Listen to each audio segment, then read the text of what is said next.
Hello everyone, welcome to English with Evelyn. आज हम करने वाले हैं लिटरेचर का क्लास 9 की एनसीईआरटी एससीईआरटी में जो बुक चलती है, जो मेन रीडर है बी हाइव, उसमें ये पोम है द रोड नॉट टेकन। इससे हम शुरू करते हैं लिटरेचर।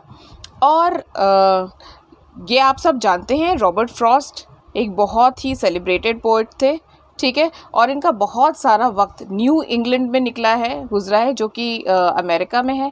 ये जो इनके फ्रेंड हैं एडवर्ड थॉमस, ये भी एक पोएट थे। ये और रॉबर्ट फ्रॉस्ट ये शाम को घूमने के लिए अक्सर जाया करते थे वुड्स में, ठीक है। रॉबर्ट फ्रॉस्ट की वुड्स थी, वो एक बहुत अच्छे फार्मिंग के और मतलब जानकार भी थे, पेड़ पौधों की उनको बहुत जानकारी थी, ठीक है। तो रॉबर्ट फ्रॉस्ट ने ये एडवर्ड थॉमस के ऊपर मजाक करते हुए पोएम लिखी थी। एडवर्ड फ्रॉस्ट क्या करते थे, जब ये लोग वॉक करते थे, अक्सर जहाँ पे दोराहे आते थे, रोड फॉक हो जाता था, वहाँ पे Robert Frost Edward Thomas decide नहीं कर पाते थे कि किस रास्ते पर जाएं। और जब वो उस रास्ते पर चले जाते थे तो उनको लगता था, हमेशा वो रिग्रेट करते थे कि नहीं, वो वाला रास्ता लेते हैं ना, हम तुम्हें ज़्यादा अच्छे, हो सकता है वाइल्ड फ्लावर्स मिलते, या कुछ हमें कोई रेयर बर्ड का नेस्ट मिलता, हमको कुछ अच्छी चीज़ मिलती वहाँ पे देखने के लिए। तो इस बात का मजाक, इसको मॉक करने के लिए, इसके ऊपर जोक करने के लिए रॉबर्ट फ्रॉस्ट ने ये पोएम लिखी थी। लेकिन जब ये पोएम फाइनली छपी, मतलब लिखी तो 1915 में थी, और इन्होंने इस पोएम को लिख करके रॉबर्ट अपने फ्रेंड एडवर्ड थॉमस को भेजी भी, एक लेटर में लिख करके, ठीक है।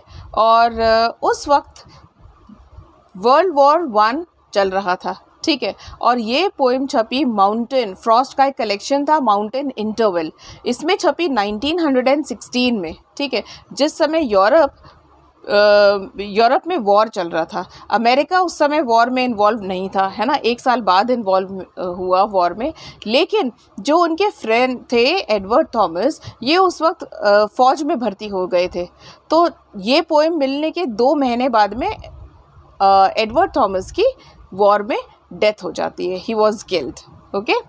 तो this pome, although it was written as a joke, it has become like, you know, the problem, symbol of the problems that all people face while making choices. Introduction बोलता है, this well known poem is about making choices. क्योंकि हम क्या हैं, हम लोग we are a sum total of the choices that we make. इसलिए जो हमारी choices है ना, ये बहुत important होती है। लेकिन choices लेना या decision लेना इतना आसान नहीं होता है। हर जगह हमको बहुत डिफ़िकल्ट डिसीजंस लेने पड़ते हैं। तो ये बताते हैं, and the choices are the ones that shape us. Robert Frost is an American poet who writes simply but insightfully about common ordinary experiences, ठीक है। अब two roads diverged in a wood, ये हम पोएम को शुरू करते हैं। और आप देखेंगे यहाँ पे बहुत सारी चीज़ें, मतलब जो स्टैंजास में हैं, जो मैं आपको धीरे धीरे I will draw your attention to it. So let us begin. Two roads diverged, diverged मतलब फॉग्ड, ऐसे 2 हिस्से हो गए रोड के, ठीक है। इन a yellow would, yellow would इसलिए क्योंकि जैसे मैंने आपको बताया, रॉबर्ट फ्रॉस्ट को बहुत जानकारी थी ट्रीज़ वगैरह के बारे में। और ये जो वुड था, क्योंकि ऑटम आने वाला था, ट्रीज़ की जो लीव्स थी वो पीली पड़ने लगी थी, है ना। और यहाँ पे ज़्यादातर ऑल्डर ट्रीज़ थी और बर्च ट्रीज़ थी, ये 2 तरह की ट्रीज़ यहाँ पे ज़्यादा थी, क्योंकि यही ट्रीज़ ना पीली पड़ती, इन्हीं के पत्ते पीले पड़ते हैं, है ना। And sorry I could not travel both, मतलब 2 रास्ते वुड से निकल रहे थे, है ना। एक फॉरेस्ट में 2 रास्ते थे, और मैं दोनों रास्तों पर तो ट्रैवल नहीं कर सकता था। क्यों? क्योंकि मैं तो अकेला था ना। एंड बी वन ट्रैवलर मतलब, एंड बीइंग वन ट्रैवलर, है ना। I could not travel both, तो obviously he had to make a choice कि मैं कौन से रोड पर जाऊँ। Long I stood and look down one as far as I could, तो बड़े लंबे समय तक मैं खड़ा होकर के उस दोराहे पर, और मैंने देखा जहाँ तक, एज फार एज, जहाँ तक मेरी नज़र गई मैं वहाँ तक देखता रहा। To where it bent in the undergrowth, undergrowth का मतलब क्या होता है, जो छोटी घास है ना, ग्रास या प्लांट्स जो उग जाते हैं ना, उसको कहते हैं ग्रास और स्मॉल प्लांट्स। इसको कहते हैं अंडरग्रोथ। तो ये बहुत टाइम तक खड़े होकर के सोचते हैं, डिसीजन लेते हैं अपना, है ना।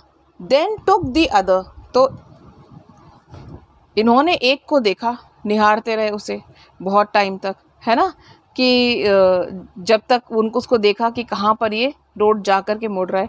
अब ये न सिर्फ जो रोड है, लेकिन जो हमारा जीवन का रास्ता है, वहाँ पे भी एक हद तक ही हम आगे तक प्रिडिक्ट कर सकते हैं कि रोड कहाँ जा रहा है।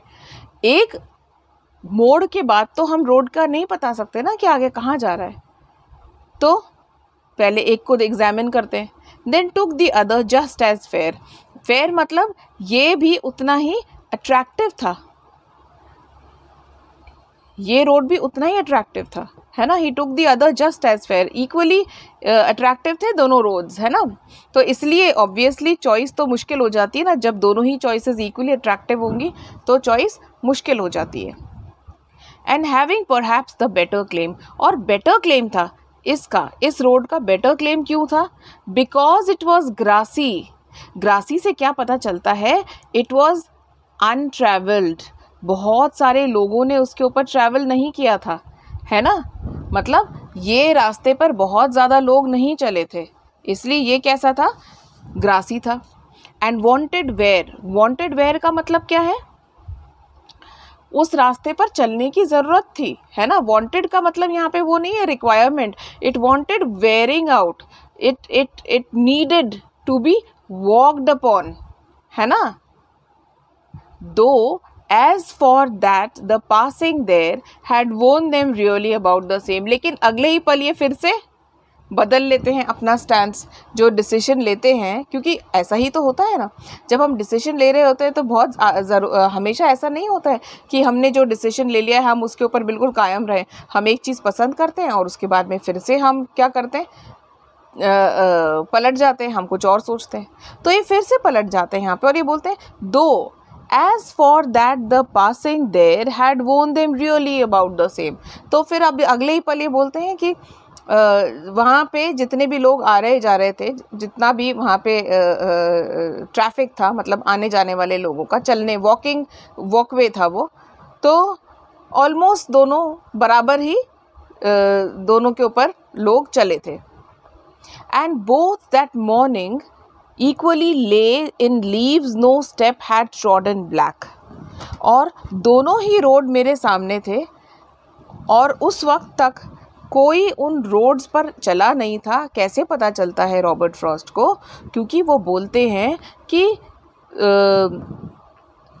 दोनों ही क्योंकि पत्ते थे, गिरे हुए थे, ऑटम सीजन था, है ना, तो पत्ते गिरे हुए हैं वहाँ पे, लेकिन दोनों ही रास्तों पर जो पत्ते थे ना, no step had trodden black, किसी ने चल करके उन पत्तों को चल करके अपने कदमों के नीचे काला नहीं कर दिया था। तो ये पता चल रहा था कि भाई ऐसा नहीं है कि यही रोड पे सब गए हैं, इस रोड पे कोई नहीं गया है, क्योंकि दोनों ही रोड्स पर बराबर पत्ते थे, फ्रेश गिरे हुए, है ना।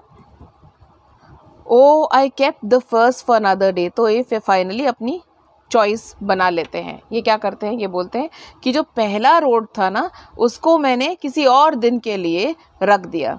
यही तो होता है, ये जो लाइन है ना, ये बहुत इम्पोर्टेंट है ना। This is how we all think, यही हम सोचते हैं, सब ह्यूमंस यही सोचते हैं कि अरे इस रास्ते पर ना फिर कभी आकर के देखेंगे। येट नोइंग हाउ वे, अब ये भी एक सच्चाई है ना। ये तो है कि आपने सोच लिया चलो ये रास्ते पर कभी और चल के देख लेंगे, है ना। जब हम कभी ट्रैवल डेस्टिनेशंस के बारे में सोचते हैं तो हम सोचते हैं चलो यहाँ कभी और चलेंगे, अभी यहाँ चलते हैं, है ना। लेकिन ये बोलते हैं yet knowing how way Leeds on two way, एक रास्ते के आगे कैसे दूसरा रास्ता निकलता है ना। कैसे होता है कि आप एक रास्ते पे जा रहे हैं फिर कहीं क्योंकि हर जगह तो आपको चॉइसेस बनानी पड़ेंगी। आई doubted if I should ever come back, तो ऑल्दो ये सोच रहे हैं आई kept the first one for another day, at the same time he thinks I doubted if I should ever come back. ये उनको उस वक्त पता है कि चाहे मैं कितना भी सोच लूँ कि चलो इस रास्ते पर भी कभी चल के देखेंगे आगे क्या होता है, लेकिन क्या ऐसा लाइफ में हो सकता है? क्या हम कभी दोबारा उस जगह पे, जैसे आप क्लास 10 के बाद में चॉइस लेते हैं, है ना, कि आपको ह्यूमैनिटीज़ चाहिए, आर्ट्स चाहिए, आप क्या करेंगे। जब आप वो चॉइस ले लेते हैं उसके बाद में आगे बढ़ते जाते हैं और आगे बढ़ते जाते हैं। क्या आप कभी ऐसा सोचते हैं कि चलो अब वापस ह्यूमैनिटीज़ लेके देखते हैं क्या होगा? ऐसा तो नहीं होता है ना, यूजुअली लाइफ के डिसीजंस में ऐसे तो नहीं होता है। तो ये बोलते हैं कि मैं जानता हूँ, I doubted if I should ever come back, ऐसा कभी नहीं होगा।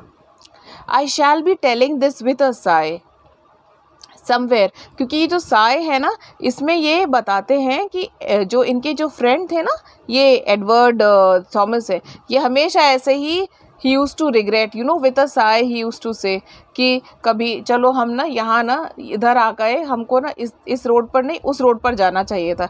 ये हमेशा ऐसे सोचते थे।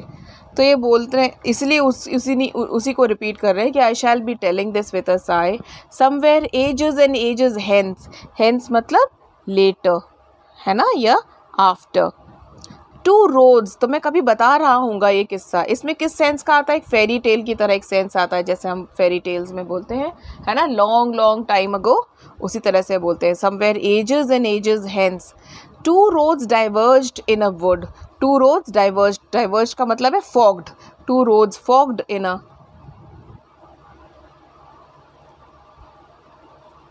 fogged, F-O-R-K-E-D, fogged in a wood, and I took the one less traveled by। अब ये किसके बारे में बात कर रहे हैं? ये यहाँ पे इनोवेशन के बारे में बात कर रहे हैं। मतलब कि आप घिसी पिटी लीक पर मत चलिए, है ना। क्या चूज़ करिए? जो कम लोग चूज़ करते हैं या जो लोग चूज़ नहीं करते हैं, you go with that and that has made all the difference. और उसी रास्ते पर चलकर ये सारा जो भी मेरी लाइफ में आगे हुआ, all that difference was brought about by what? Because I chose a path which was less travelled by. मैंने वो रास्ता चुना जो कि कम लोगों ने चुना था, and that has made all the difference. बहुत मेरे जीवन जो भी है आज, it is because of that choice that I had made. ठीक है, अब ये तो हो गया इस पोम का एक्सप्लेनेशन। इस पोम में देखने लायक बात क्या है? फर्स्ट ऑफ ऑल देखिए, हम फर्स्ट स्टैंजा में देखते हैं, two roads diverged in a yellow wood, and देखिए यहाँ पे एक कॉमा है, और देखिए यहाँ से यहाँ तक ये बोथ स्टूड कुड, यहाँ पे कोई भी पंक्चुएशन मार्क नहीं है। तो जहाँ पंक्चुएशन मार्क नहीं होता है तो कौन सा फिगर ऑफ स्पीच होता है? उसे कहते हैं एंजैममेंट, ENJAMBMENT, एंजैममेंट कहते हैं इसको। ये फिगर ऑफ स्पीच है, ठीक है। फिगर ऑफ स्पीच पे मैं ऐसे सर्कल बना देती हूँ, और इसका एक और नाम है रन ऑन लाइन्स। ये फिगर्स ऑफ स्पीच है, दोनों सेम ही है ना, ठीक है। और यहाँ पे ये हो गया where it bent in the undergrowth. फिर इसमें ये वाला जो फिगर ऑफ स्पीच है ये यहाँ पे भी यूज़ हुआ है। कहाँ पे? ये देखिए इधर, सेम एंजैममेंट। बी प्रोनाउंस नहीं होता है, इसको एंजैम्बमेंट नहीं बोलते हैं, एंजैममेंट बोलते हैं, ठीक है। अब इसमें जो रोड है, ये जो रोड है ना, this signifies, this is a metaphor for life, ठीक है ना। दिस इज द जर्नी, जो जर्नी है वो लाइफ की जर्नी है, और this are the choices that are given in a person's lifetime. ये चॉइसेस हैं, first choice, second choice, third choice. तो in the journey of life, the choices that we make, it is based on that. Although initially this was not Robert Frost's intention. He did not intend that it should be like this. It was written like a joke, but people took it very seriously, and he tried the first time when he read it in the public, he wanted people to laugh at this, okay, because he had written this as a joke, but later on he he also agreed with the fact that this is a serious matter. चलिए अब देख लेते हैं इसकी बाकी बची हुई figures of speech. तो हमने देख लिया है एंजैम्पमेंट, ठीक है। अब फिर से आ जाते हैं एक बार ये इमेजरी पर। तो देखिए जो शुरुआती लाइंस हैं, है ना, और जो बाकी का डिस्क्रिप्शन है, ये विजुअल इमेजरी का एग्जाम्पल है। तो कौन सी पोएटिक डिवाइस यूज़ हुई है यहाँ पे? इमेजरी। और इमेजरी जब हम बोलते हैं तो हम विजुअल इमेजरी ही समझते हैं। और भी बहुत सारी किस्म की इमेजरीज होती है, लेकिन विजुअल इमेजरी समझते हैं जब हम इमेजरी बोलते हैं, वर्ड इमेजरी बोलते हैं, ठीक है। फिर है उसके बाद में अलिटरेशन। अलिटरेशन कहाँ कहाँ है? ये देखिए यहाँ पे, दो, दैट, द, देयर, यहाँ पे द साउंड रिपीट हुआ है, ठीक है। तो ये है एक एग्जाम्पल अलिटरेशन का। और भी हैं, फर्स्ट, फॉर, ये भी एग्जाम्पल है अलिटरेशन का। अलिटरेशन कौन सा फिगर ऑफ स्पीच होता है? जब कॉन्सोनेंट साउंड लेटर के, वर्ड के शुरू में आता है और रिपीट होता है in that line for more than 2 times, ठीक है, 2 और मोर देन 2 टाइम्स, ठीक है, वो होता है अलिटरेशन, ठीक है। कॉन्सोनेंट साउंड्स की ही बात है। फिर होता है हमारा एक एग्जाम्पल और है ना, वे। फर्स्ट फॉर वे, वे, इसमें भी व साउंड जो है वो रिपीट हुआ है। तो ये हुआ हमारा इमेजरी एंड अलिटरेशन। फिर आता है रेपिटेशन। तो रेपिटेशन में देखिए यहाँ पे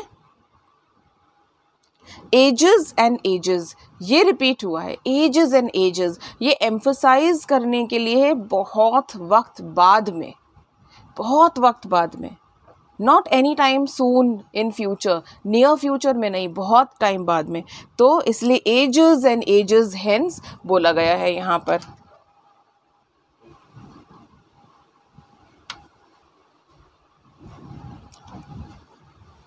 ठीक है, अब ये रेपिटेशन के बाद में हम आते हैं एसोनेंस पे। एसोनेंस क्या होता है? एसोनेंस होता है the repetition of vowel sounds, ठीक है। तो रेपिटेशन ऑफ वावल साउंड्स कहाँ पे हुआ है? ये जो वे, वे है, ठीक है, ए, ये वावल साउंड्स है। फिर एंड, दैट, हैज़, ये देखिए ए साउंड रिपीट हुआ है जो कि एक वावल साउंड है, ठीक है। तो ये भी एग्जाम्पल है ऑफ एसोनेंस, ठीक है। फिर है यहाँ पे एनाफोरा। एनाफोरा कहाँ है? जो repetition of the beginning words, the first words in a in 2 lines और मोर, ये होता है एनाफोरा, ठीक है। और सिंबलिज्म तो है ही। सिंबलिज्म में जो वुड्स हैं, दिस इज द रोड है, ये है the road, the journey of life, है ना। जो फॉक है ना, वो है the choices that we have to make in life, ये है, ठीक है। अब आ जाते हैं हम इसकी राइम स्कीम पर, ठीक है, क्योंकि वो भी तो एक इम्पॉर्टेंट फिगर ऑफ स्पीच है। तो इसकी जो राइम स्कीम है वो ये है, would, stood, could, A, both and undergrowth, ये है बी, ठीक है। और जो इसकी रिदम है वो आयम्बिक है। आयम्बिक से मतलब होता है unstressed syllable, okay, which is followed by a stressed syllable. Regular rhythm है आयम्बिक, ठीक है। और परफेक्ट राइम्स हैं और स्लांट राइम्स भी हैं। परफेक्ट राइम कहाँ है? जैसे ले, वे, ये परफेक्ट राइम्स हैं। अंडरग्रोथ, बोथ, ये स्लांट राइम्स हैं। परफेक्ट राइम्स क्या हैं? जैसे एग्जैक्ट राइमिंग जिसमें होती है और सेम सिलेबल्स होते हैं, वो वर्ड्स, वो परफेक्ट राइम होती है। जैसे कि नर्सरी राइम्स में हम देखते हैं ना, वो परफेक्ट राइम्स होती है। और ये वाली राइम कैसी है? ये स्लांट राइम्स है, ठीक है। और क्या है इसमें?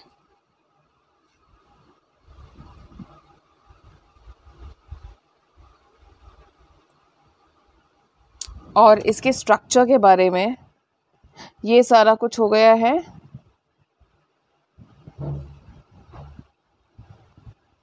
थीम्स, एक बार थीम्स भी देख लेते हैं। थीम्स हैं इसकी कॉशन, ठीक है, because see he tells us that we will always be faced by challenges in life. So the caution that we have to, exercise in life, the commitment that when we take a road, we walk on and on that road, okay, and challenges that we face in life, ये तो है ना।